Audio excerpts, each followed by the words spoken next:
iBad and the other iThings attacks freedom of speech also, because the users can only install programs approved by Apple, and Apple practices very strict and arbitrary censorship. And this is bringing me to another way that many non-free programs attack users' freedom. I won't say all because I don't know, and in general we can't find out. But many non-free programs have explicit malicious features. I'm not talking about errors. These features are no accident. They were deliberately programmed to hurt or mistreat the users. There are three kinds of malicious features that I know of. There are malicious features to spy on the user, surveillance features, that is. There are digital handcuffs, features to restrict the users, also known as DRM, Digital Restrictions Management. And there are backdoors, features that can receive commands from others to do things to the user, things that might not be very nice. Now, these are quite common. In fact, most people who use non-free software are using malicious non-free software. One example is Microsoft Windows. It has all three kinds of malicious feature.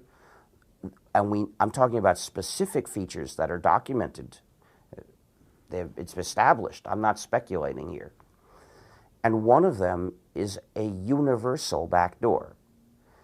This means that Microsoft can remotely install software changes, meaning that any malicious feature which Windows doesn't have today could be forcibly installed tomorrow. In other words, Windows is malware. The iThings software is malware also. It has surveillance features, digital handcuffs. Apple is a pioneer in tightening the digital handcuffs more than ever, and a backdoor that's also known. Now, even one malicious feature is enough to make the program malware, but these cases have all three.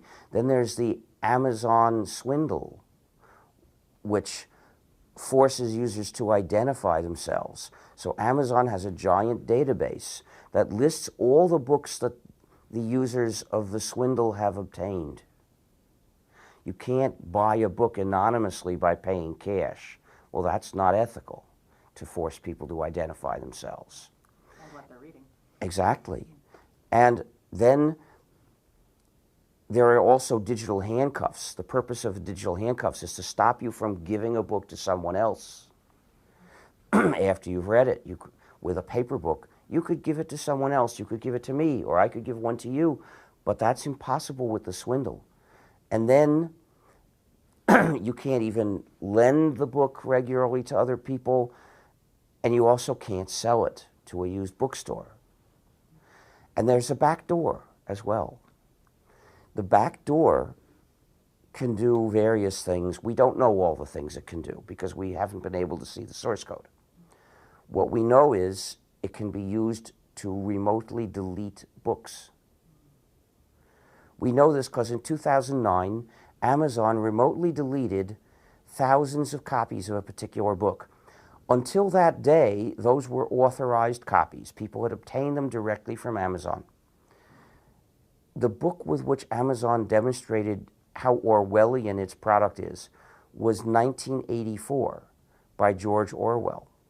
Most cellular phones have spyware programs explicitly installed which can send on remote command all sorts of information about what the phone is doing. And many of them can be remotely converted into listening devices.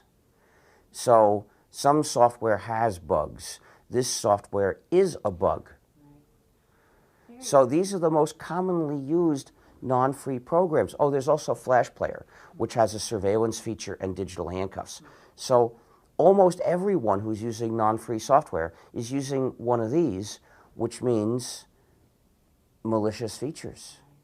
So what this means is once the owner has power over the users, if that owner is a psychopath, I mean, for instance, a corporation, what's it going to do?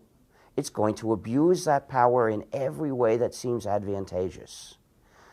The point is, nobody should have that kind of power over anyone else through our software. And the only way to prevent it is insist on free software.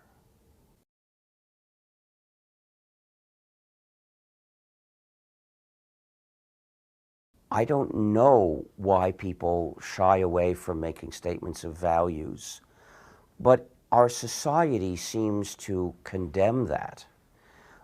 Partly, I think, because of the influence of business. You're supposed to do whatever the 1% want to pay you to do. You're not supposed to have any principles.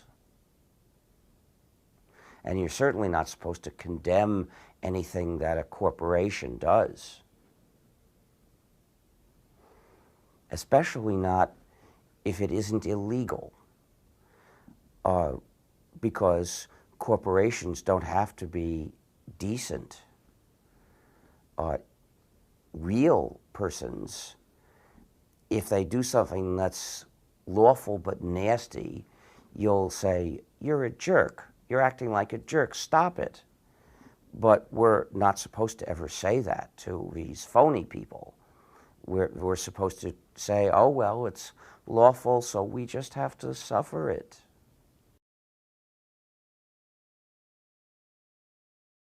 How I learned to be able to fight back, I'm not completely sure. When I was a teenager, I didn't have it very much. I wasn't politically active, really. I wasn't part of the counterculture, but I did feel that my life at home was like living under a tyranny. When I went away to college, I felt that I had escaped. And it was a tremendous relief to be by myself. So that didn't enable me to start resisting anything. I developed that slowly over the period of years where I worked for MIT, because I joined a community that had principles of freedom, and I liked them, so I became one of the upholders of those principles of freedom.